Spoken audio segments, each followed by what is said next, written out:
So now we will be discussing about the excretory system in human beings. So you can see here in the excretory system there are a pair of kidneys. We call them left and right kidneys. Again, when you are seeing from this side you have to imagine that the diagram given behind is of your body itself. So this side will be your left side, so this kidney will be the left kidney, and this side will be your right side, so this kidney will be your right kidney. Okay, so now these are the pair of kidneys.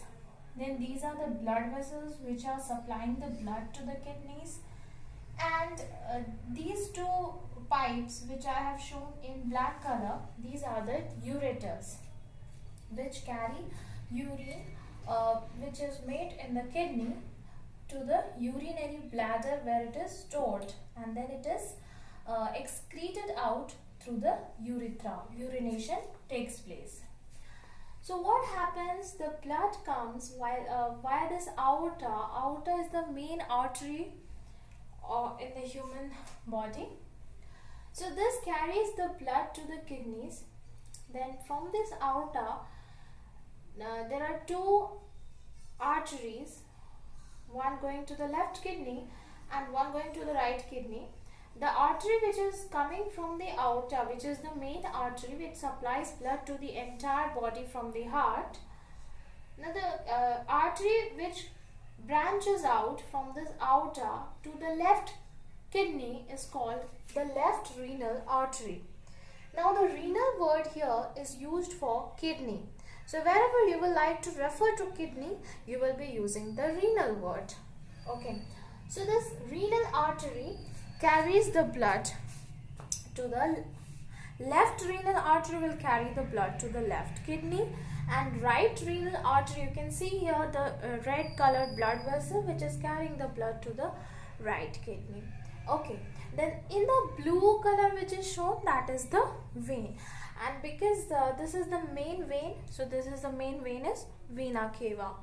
Okay, and the veins which are coming out from the kidney and draining into the vena cava, so they are called the one which is coming out from the left kidney is called the left renal vein, and the one which is coming out from the right kidney is called the right renal vein. So this was about the blood circulation in the kidney. Now the urine which is made in the kidney is it comes out through the ureter and it is stored in the urinary bladder. When enough of urine is stored in the urinary bladder, the muscles stretch.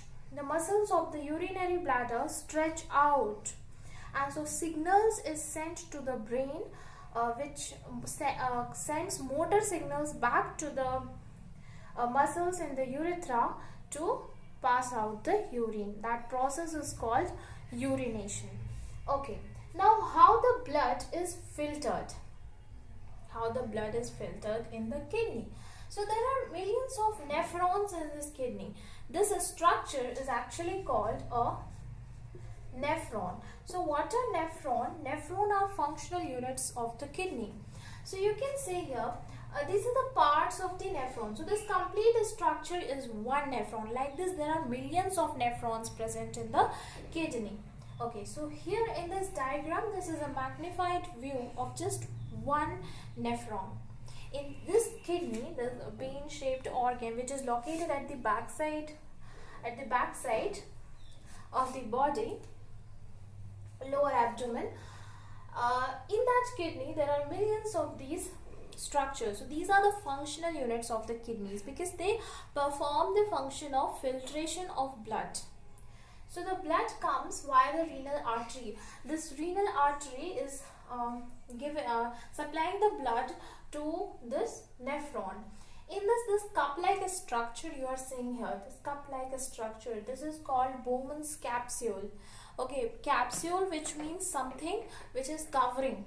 It is a covering. So this capsule is also covering. It is covering what? It is covering a tuft of capillaries which is called glomerulus. So this artery makes a network of tuft of capillaries, which means it branches out into very small capillaries of very small diameter, so that the membrane of the blood vessel becomes very thin, so that filtration can occur very easily. So that is called glomerulus. The tuft of capillaries is called glomerulus, and this is the Bowman's capsule. Between these membranes, filtration occurs, which means the urea is given into the Bowman's capsule, and from that Bowman's capsule it comes into this tubular part of nephron, and this coiled part is called proximal convoluted tubule or PCT. Proximal convoluted tubule or PCT. So it is called proximal because it is situated nearby to this Bowman's capsule and glomerulus. Together, Bowman's capsule and glomerulus is called Malpighian corpuscle. It is called, if you take this part together now, this part together, it will be called Malpighian corpuscle. Okay, so because it is this tubular part, this coiled part is situated very nearby to the Malpighian corpuscle. The word proximal is used for something which is located nearby. So it is called the proximal convoluted tubule. Convoluted means something which is very coiled. So that is why it is called proximal convoluted, and because it is the tubular part of nephron, it is called tubule. So from that proximal convoluted tubule, it goes, further continues as a hairpin shaped loop, and then it again forms a coiled structure which is called distal convoluted tubule. Distal means with something which is located at a distance, and then it continues into the collecting duct. This collecting duct will open into the kidney, pelvis region of the kidney, and from that it will be carried via the ureter to the urinary bladder. So this way the filtration and the movement of urine occurs in the nephron and the excretory system. So these are the blood supply to the nephron. So these are the arteries. The blood vessels which are shown in the red color are the arteries, and the blood vessels which are shown in the blue color are the veins. So like this, the blood circulation occurs in the nephron. Okay, so you can see there is a very proximity between these blood vessels and the tubules of the nephron. Why? Because there will be some reabsorption taking place. Like while the blood is getting filtered, certain important minerals and nutrients also go into the urine. So it can get excreted out. So it needs to be absorbed before we excrete out the urine. For that absorption only, for that absorption purpose, there is a great proximity between these blood vessels and the tubular parts of nephron.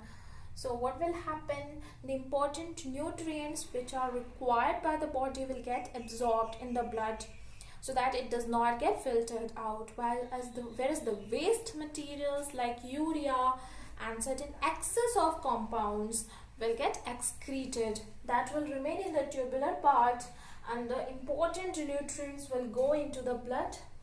That is why this proximity between the blood vessels and the tubular part is present. Another thing, the urine which is produced here is very dilute. It gets concentrated, means the excess of water passes out into the blood. Otherwise we have to take a lot of water, but we don't take that much of water because a lot of water is absorbed back into the blood via this network, and only a limited amount of urine, only what amount is required, only that water is excreted out. Okay, so this was about the excretory system in human beings. Hope you understood this video. Thank you.